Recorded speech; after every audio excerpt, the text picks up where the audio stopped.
Olá, tudo bem? Nós estamos meditando agora no Novo Testamento em ordem cronológica e estamos no livro de Tiago. Hoje vamos ler o capítulo 3 de Tiago. Nós estamos lendo a igreja de Atos, agora entramos em Tiago porque ele enviou essas cartas depois que o apóstolo Paulo e Barnabé haviam sofrido um ataque numa cidade. Paulo, por exemplo, foi apedrejado, quase morto, foi atirado fora da cidade. Pensavam que ele estava morto, mas ainda não havia chegado a hora de Paulo. Mas ele envia essas cartas com uma forma de alento, de ajudar a igreja a permanecer, a igreja dos gentios. E vamos dar continuidade, naturalmente. Se você tem a sua Bíblia, quiser acompanhar através dela, você pode. E nós vamos agora fazer a nossa oração antes de começarmos a ler a Bíblia. E eu peço que você que tem gostado, dê o seu gosto, dá o seu joia e partilhe o vídeo também, tá bom? Meu Deus, nós estamos nessa fé, de fé em fé, e queremos aprender a nos comportar, viver, agir de acordo com a Tua palavra. Fale com cada um de nós. E eu peço que o Senhor abençoe essa pessoa que tem meditado junto conosco nessa palavra, que ela também seja tão abençoada quanto eu tenho sido. Amém. Graças a Deus. Tiago, capítulo 3. Meus irmãos, muitos de vós não sejam mestres, sabendo que receberemos mais duro juízo. O comentário diz o seguinte: muitos de vós não sejam mestres.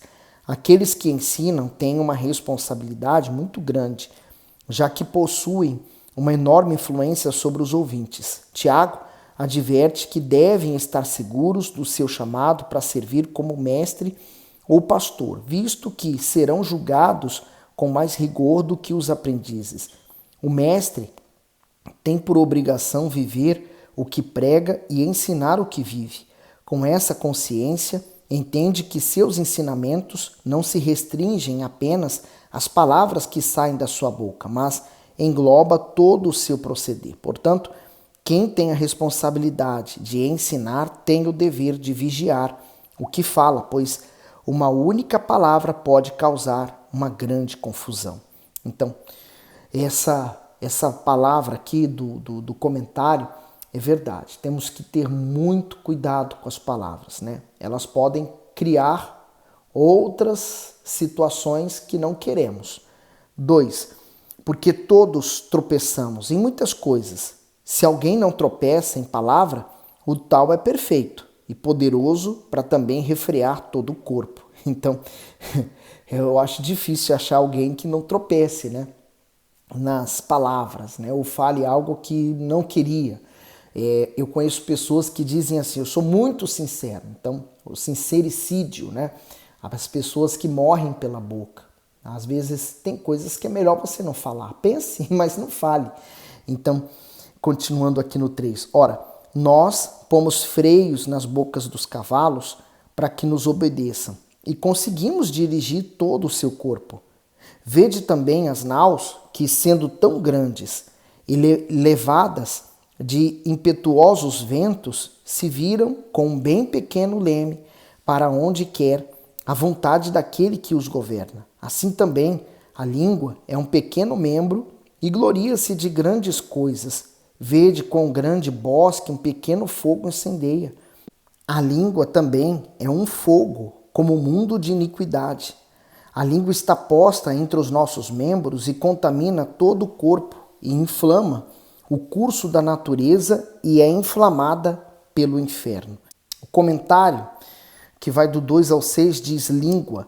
Tiago faz um forte apelo aos cristãos quanto ao mau uso da língua, que apesar de ser um membro tão pequeno, pode causar grande destruição.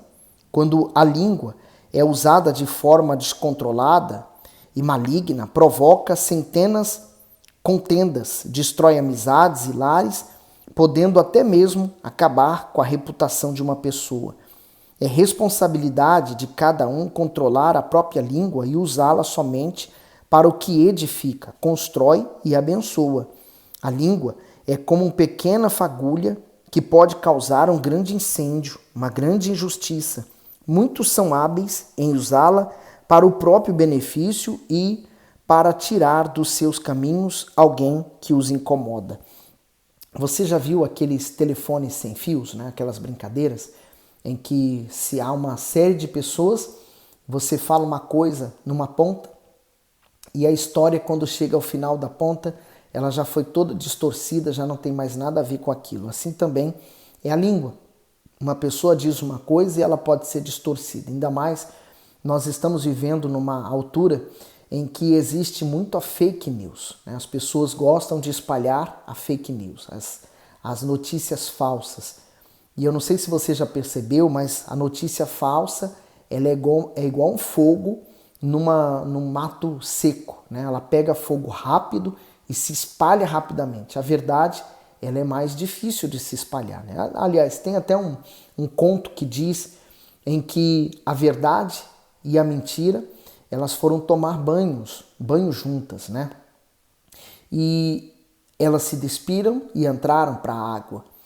E a verdade, então, gostou da água, foi convidada pela mentira e convencida por ela a entrar na água, realmente estava boa. A mentira falou a verdade com respeito à água, mas a mentira tinha um plano. Ela aproveitou aquele momento de descuido da verdade, ela saiu da água e se vestiu com as roupas da verdade. E sumiu, e desapareceu, e a verdade ficou nua. E infelizmente, toda a gente começou a falar mal da verdade, dizendo que a verdade estava nua, que era promíscua, que estava errada. Mas ela disse, a mentira fugiu com a minha roupa. E a mentira fugiu com a roupa da verdade, espalhando mentira, se passando pela verdade. E assim a realidade dos dias de hoje, né? A mentira, às vezes, vende mais, né? Dá mais audiência, faz as pessoas ganharem mais do que a verdade. 7. Porque toda a natureza, tanto de bestas feras, como de aves, tanto de répteis, como de animais do mar, se amansa e foi domada pela natureza humana. Mas nenhum homem pode domar a língua. É um mal que não se pode refrear, está cheia de peçonha mortal. Comentário: cheia de peçonha. Tiago afirma que é mais fácil domar os animais selvagens do que a língua. Muitos falam coisas das quais se arrependem depois, no entanto, não há como fazer as palavras retrocederem. Ademais, a boca fala do que está cheio o coração. O Senhor Jesus falou isso em Mateus 12, 34. Se o nosso interior estiver mal, o diabo aproveitará para acender o fogo, provocando a ira por meio de nossas palavras. Mas, se estamos em comunhão com Deus, preferimos coisas boas e agradáveis, que a nossa língua seja um instrumento que anuncie a palavra de Deus, a fim de levar alento aos sofridos e desesperados, e não um instrumento cheio de veneno que leva à morte. Por isso a peçonha que ele fala aqui é o veneno da cobra, né? Então imagine uma língua que carrega o veneno, né? As palavras, ela pode trazer vida, como também pode trazer morte. Temos que aprender a dominá-la, refreá-la, né? Não podemos falar tudo o que pensamos ou tudo que convém para nós falarmos, né? E o bispo faz uma menção aqui sobre o que o Senhor Jesus disse, né? Que a boca fala o que está cheio o coração. Tem pessoas que elas ouvem a pessoa e elas deixam a mágoa entrar no coração delas. Elas não têm a noção ou elas não pensam que aquela pessoa que falou o que falou, disse aquelas palavras, também está cheio daquele veneno. Ela tá mal, né? Por exemplo, quando você passa mal com alguma comida que você ingeriu, alguma comida estragada, então aquilo vem tudo para fora. Então, quantas pessoas que o interior dela está podre, então quando elas abrem a boca para falar com alguém, também está assim. Eu lembro que o bispo Jadson, por exemplo, atendendo uma pessoa no telefone, num programa de rádio, o homem ligou e falou, eu não gosto de vocês são ladrões, vocês são isso. O operador que estava ajudando perguntou se poderia cortar a ligação. Ele falou, não, deixa ele falar, deixa ele desabafar. E até o homem falou assim, olha, você não vai derrubar a ligação? Ele falou assim, o bispo Jadson falou assim, não, o senhor pode dar o que o senhor tem, né? Fala, o que o senhor quer falar, fica à vontade. Ah, então é isso. Ele falou. Quando ele terminou de falar, o bispo Jadson falou assim, olha, cada um dá o que tem. O que eu tenho é abençoar o Senhor, seja abençoado. Ele falou, olha, eu gostei de você, viu? Eu gostei de você, você é diferente. Ele falou assim, então faz o seguinte, vem aqui para nós conversarmos. Olha, eu vou aí para falar com você mesmo. E aquele homem que era tão amargurado foi à igreja, né? Tão revoltado, xingando, falando tantas coisas a respeito da igreja, afinal foi na igreja. E ele então encontrou-se com Jesus. Então, quem sabe, né? Seja você uma luz para aqueles que estão nas trevas. 9. Com ela bendizemos a Deus e Pai, e com ela amaldiçoamos os homens feito à semelhança de Deus. De uma mesma boca procede bênção e maldição. Meus irmãos, não convém que isso se faça assim. Eu já conheci muitas pessoas que na igreja elas louvam, adoram, glorificam, oram alto para que todos a ouçam, mas quando elas estão no ambiente, né, da casa delas ou ambiente da rua com os amigos, elas falam palavrões, elas mandam boca com esse, com aquele, né? Então, a mesma boca que fala bênçãos, fala maldição. Ele falou, não se convém fazer isso. 11. Porventura, deita alguma fonte de um mesmo manancial água doce e amarga? Meus irmãos, pode também a figueira produzir azeitonas ou a videira figos? Assim tampouco pode uma fonte dar água salgada e doce. O comentário, bênção e maldição. Como é possível a mesma boca que glorifica a Deus maldizer o seu próximo? Verificamos que o bem e o mal estão no poder da língua e cada um decide como usá-la. Muitos cristãos se preocupam em não cometer pecados como prostituição, roubo ou adultério, mas não vigiam o que sai da sua boca. Muitos leem a Bíblia, oram, jejuam, evangelizam, porém deslizam em suas palavras, sendo caluniadores e maldizentes. Com isso, deixam grande margem de dúvida acerca da sua conversão. Esse tipo de proceder desagrada ao Espírito Santo e dá a ele sérios motivos para se afastar. O Senhor Jesus falou, né, sobre o fruto, né? Ninguém dá frutos bons, a árvore boa não dá fruto mau, e nem a árvore má dá fruto bom. Então, pela árvore se conhece os frutos, e é o que ele está falando aqui, né? Não tem como uma pessoa que se diz ser de Deus, depois está falando coisas obscenas, palavrões, mandando boca com um com o outro, né? Assim como você não vai ver uma pessoa que é de Deus, batizada com o Espírito Santo, ela fazer essas coisas. Pelo contrário, ela não vai ter nem sequer coragem. Mas você vai ver pessoas que se dizem cheias do Espírito Santo, batizadas com ele, né? São cristãs, mas mandando boca. Essas pessoas, elas falam, mas não são. 13. Quem dentre vós é sábio e entendido? Mostre, pelo seu bom trato, as suas obras em mansidão e sabedoria.